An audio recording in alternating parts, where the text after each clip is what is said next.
it's Jen from Winrose Fiber Studio. Today we're going to be using this yarn and a crochet hook to learn how to create a slip knot. So let's get started. So here we have our ball of yarn. If you reach into the center and pull on the threads, you should be able to pull out the other end of the yarn. This turns our ball of yarn into a center pull skein. What this means is as we're pulling on the yarn, the ball of yarn will not be traveling around on us.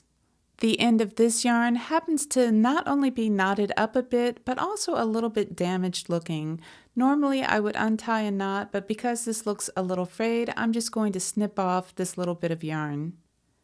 The very first step in crochet is attaching your yarn to your hook, and we're going to do that with a slip knot. Here we have the cut end of our yarn, which is also referred to as the beginning tail. And then you have your yarn that's attached to the ball of yarn. We call this our working yarn, the yarn that's directly attached to the ball. To create our slip knot, we're going to twist the yarn, and I'm working in a clockwise motion such that the cut end is on top. And then I'm going to reach my fingers through the loop I just created, grab the working yarn, and pull it through that loop while holding on to the cut yarn. Now I can insert my hook into this loop, and when I pull on the working yarn, it draws the loop closed.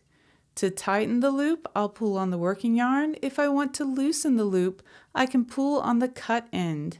Here's another way of looking at it. If we lay our yarn down so that it forms the shape of a U, pass the cut end of your yarn over the working yarn, and then lift up that loop, put your pincher fingers through and pinch onto that working yarn, and then pull it through the loop while holding on to the cut end of yarn. Insert your crochet hook into the loop and then close the loop by pulling on the working yarn. It's a very comfortable method if you're making a slip knot for the first time.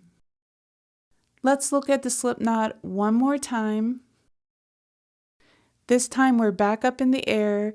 You simply twist the yarn so that the cut end is on top.